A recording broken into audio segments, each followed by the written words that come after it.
बिस्मिल्लाहिर्रहमानिर्रहीम। Dear student, अस्सलाम वालेकुम।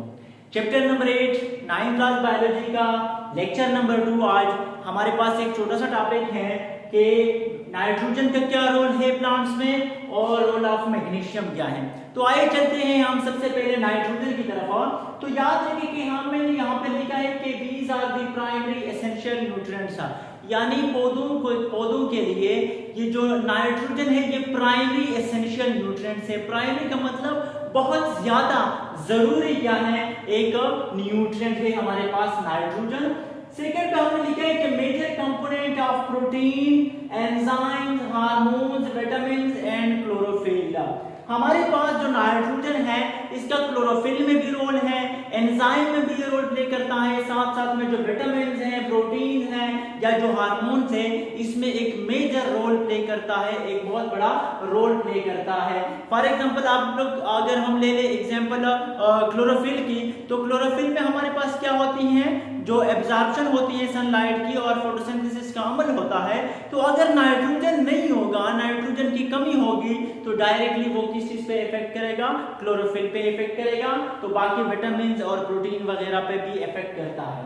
फिर हमने लिखा है कि nitrogen is the building block of amino acid and they combine to form protein. आप लोग जानते हैं कि हमारे पास एक मोनोमर होते हैं, एक पॉलीमर होते हैं, या जिनको आप हम कह सकते हैं कुछ माइक्रोमॉलिक्यूल, और वो माइक्रोमॉलिक्यूल मिलकर हमारे पास मैक्रोमॉलिक्यूल बनाते हैं। तो आप लोग को ये भी पता है कि अमीनो एसिड मिलके क्या बनाते हैं, प्रोटीन बनाते हैं। हम कहते हैं कि amino acids are the building blocks of protein.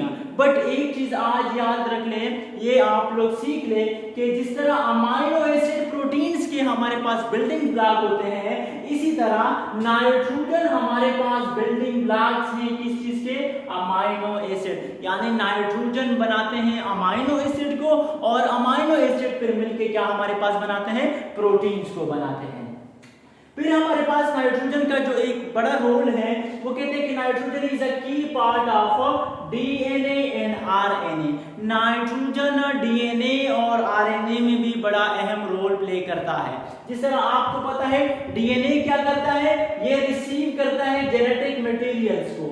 किस चीज को, जेनेटिक मटेरियल्स को रिसीव करता है कौन, डीएनए। और आरएनए का क्या काम होता है, आरएनए प्रोटीन सिंथेसिस में मदद देती है। तो हमारे पास याद रखिए कि जो नाइट्रोजन है ये बहुत ज्यादा रोल प्ले करता है डीएनए और आरएनए में। फिर हमारे पास डिफिशियंसी अगर आ जाए नाइट्रोजन का, तो प्लांट के ऊपर क्या उसका इफेक्ट होता है। याद रखो कि deficiency of nitrogen can reduce yields, causing yellowing of leaves and stunted growth।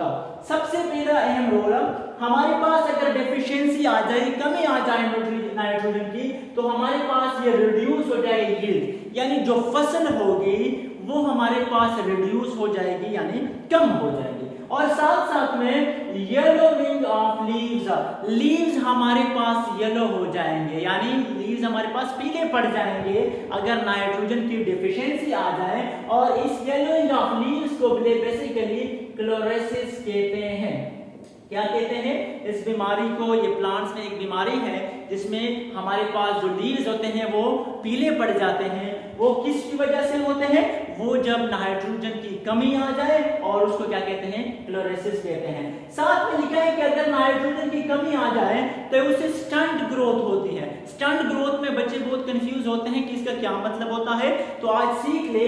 Stunt growth ऐसी ग्रोथ होती है जो बिल्कुल ग्रोथ ना होने के बराबर होती है, या आप कह सकते हैं कि ग्रोथ बिल्कुल रुक जाता है। क्या हम कहते हैं ना, पौधे बढ़ते नहीं है, नहीं, वहां उसमें क्यों होता है, उसमें स्टंट ग्रोथ हो जाती है। वो किसकी वजह से हो जाती है, वो नाइट्रोजन की कमी की वजह से हो जाती है। साथ साथ में ये भी पॉइंट याद रख लें कि अगर डिफिशियंसी ऑफ नाइट्रोजन हो जाए तो उसमें सेल का जो डिवीजन होता है वो भी हमारे पास क्या हो जाती है, स्लो हो जाती है। ग्रोथ के साथ साथ ग्रोथ भी स्लो होगी या बिल्कुल रुक जाएगी, और साथ में सेल जो डिवीजन होगा वो भी हमारे पास स्लो हो जाएगा। अब अगर हमारे पास नाइट्रोजन की सप्लाई ज्यादा हो जाए तो क्या मसला होता है, too much nitrogen supply can delay flowering and fruit production. Delay मतलब देर करना, यानी हमारे पास अगर नाइट्रोजन हद से ज्यादा एक जो अमाउंट होता है उससे बढ़ जाए तो फिर हमारे पास मसला क्या होता है कि जो फ्लावरिंग होते हैं या जो फ्रूट्स होते हैं वो डिले हो जाते हैं, यानी देर से हमें फूल मिलते हैं, देर से हमें फल मिलता है। तो ये हमारे पास था नाइट्रोजन का रोल। अब चलते हैं मैग्नीशियम का क्या रोल है। सबसे पहले याद रखो कि मैग्नीशियम में लिखा है कि ये हमारे पास सेकेंडरी एसेंशियल ग्रोथ है। जिस तरह हमने यहाँ पे प्राइमरी के बहुत ज्यादा जरूरी है, अब सेकेंडरी का मतलब आप लोग मॉडरेट लिख सकते हो। मॉडरेट, मॉडरेट का क्या मतलब होता है, जो दरमियाना होता है, इसका रोल है, लेकिन नाइट्रोजन की तरह ये इतना अहम रोल इसका नहीं होता, तो इसको हम मॉडरेट सेकेंडरी एसेंशियल न्यूट्रिएंट में अगर एमसीक्यूज में आ जाए। वैसे रोल तो बहुत इंपॉर्टेंट होता है, बहुत ज्यादा अच्छा रोल प्ले करता है, लेकिन अगर एमसीक्यूज आ जाए कि सेकेंडरी एसेंशियल न्यूट्रिएंट कौन है, तो हमारे पास मैग्नीशियम सेकेंडरी एसेंशियल न्यूट्रिएंट का रोल प्ले करता है। फिर कहते हैं required for the formation of chlorophyll. याद रखिए कि हमारे पास जो मैग्नीशियम है वो क्लोरोफिल के बनाने में बड़ा रोल प्ले करता है, बहुत इंपॉर्टेंट रोल है। क्यों? क्योंकि क्लोरोफिल के अगर हम स्ट्रक्चर बनाएं तो उस स्ट्रक्चर में जो मैग्नीशियम होता है वो सेंट्रल एटम होता है। सेंट्रल एटम जो होता है क्लोरोफिल के स्ट्रक्चर में वो हमारे पास मैग्नीशियम होता है। तो अगर क्लोरोफिल मैग्नीशियम की कमी होगी या मैग्नीशियम होगी नहीं तो हमारे पास क्लोरोफिल नहीं होगा। क्लोरोफिल नहीं होगा तो जो सनलाइट से हमारे पास लाइट आती है उनकी एब्जॉर्प्शन नहीं होगी, और डेफिनेटली जब उनकी एब्जॉर्प्शन नहीं होगी, सनलाइट की एब्जॉर्प्शन नहीं होगी, तो हमारे पास फोटोसिंथेसिस का अमल नहीं होगा। तो फिर हमारे पास ये जो फ्रूट्स वगैरह बनते हैं या जो भी हैं हमारे पास जो प्रोडक्शन होती है यूनिट्स की, ये नहीं होगी। अच्छा, एक चीज यहाँ पे याद रखो, एमसीक्यूज वाइज कभी कभी पूछ लेते हैं कि हमारे पास क्लोरोफिल और हेमोग्लोबिन, हमारे पास जो एक प्रोटीन है जो ब्लड को कैरी करता है from the lungs to the other parts of the body, उनके स्ट्रक्चर में क्या फर्क है। याद रखिए कि वहां पर हमारे पास जो हेमोग्लोबिन होता है उसका सेंट्रल एटम आयरन Fe होता है, और क्लोरोफिल का जो सेंट्रल एटम होता है वो मैग्नीशियम, बाकी स्ट्रक्चर एक जैसे हैं। ये आ गया। तीसरा हमारे पास याद रखो कि ये हमारे पास जो मैग्नीशियम है, कहते हैं कि magnesium is taken up by plants mainly as magnesium 2+ ion, यानी जो मैग्नीशियम प्लांट्स लेगा वो डायरेक्टली यूज नहीं करेगा, उसको पहले आयन में कन्वर्ट करेगा साइल में, यानी जो यूज करेगा साइल से वो मैग्नीशियम + 2 आयंस की फॉर्म में लेगा। सेम यहाँ पे भी याद रखो कि हमारे पास जो नाइट्रोजन होता है, नाइट्रोजन हमारे पास 78 to 79% हमारे हवा में जो होता है वो मौजूद होता है, 78 to 79%।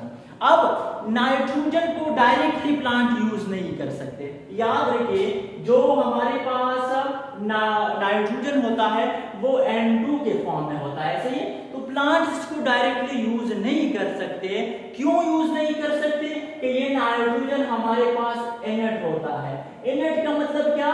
कि हमारे पास लेस रिएक्टिव होता है, लेस रिएक्टिव।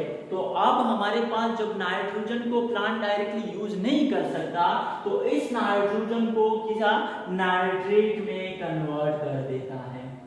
इस चीज को याद रखिए, एमसीक्यूज में पूछ सकते हैं कि प्लांट जो नाइट्रोजन यूज करता है या लेता है साइल से, कौन से फॉर्म में लेता है? वो नाइट्रेट के फॉर्म में। क्यों नाइट्रेट के फॉर्म में? क्यों डायरेक्टली नाइट्रोजन यूज नहीं कर सकता? क्योंकि हमारे पास जो N2 है वो हमारे पास इनर्ट होता है, वो रिएक्टिव नहीं होता, इसीलिए प्लांट्स इसको डायरेक्टली यूज नहीं कर सकता। फिर हमारे पास यहाँ पे 4 पॉइंट में लिखा है कि मैग्नीशियम एक्टिवेट और 300+ एंजाइम्स यानी इन द प्लांट्स। ये मैग्नीशियम का बहुत बड़ा रोल है in the activation of enzymes. अब 300 से ज्यादा एंजाइम्स को ये एक्टिवेट करता है, और फिर ये जो एंजाइम होते हैं ये हमारे पास कार्बोहाइड्रेट का जो मेटाबॉलिज्म होता है उसका रोल होता है, साथ साथ में हमारे पास प्रोटीन की सिंथेसिस में ये रोल प्ले करता है, प्रोटीन प्लस फैटी एसिड्स की सिंथेसिस में ये बड़ा रोल प्ले करता है। तो ये भी आप लोगों को क्लियर हो गया। अब हमारे पास लिखा है कि deficiency of magnesium in plants leads to yellowing of the leaves and evenly sometime it leads to the necrosis. याद रखिए हमारे पास जिस तरह हमने यहाँ पे पढ़ा था कि क्लोरोसिस, हमारे पास जब मैग्नीशियम की भी डिफिशियंसी आ जाए तो लीव्स में क्या हो जाते हैं, वो येलो पड़ जाते हैं, पीले पड़ जाते हैं, जिनको क्लोरोसिस का नाम दिया। और अगर और भी मिकदार कम हो जाए मैग्नीशियम का तो हमारे पास नेक्रोसिस का अमल भी होता है। नेक्रोसिस का मतलब होता है कि इवनली सेल हमारे पास की सेल की क्या हो जाती है, डेथ हो जाते हैं, सेल हमारे पास मर जाते हैं। अब लास्ट पॉइंट हमारे पास है मैग्नीशियम का कि too much magnesium supply can harm soil and plants health.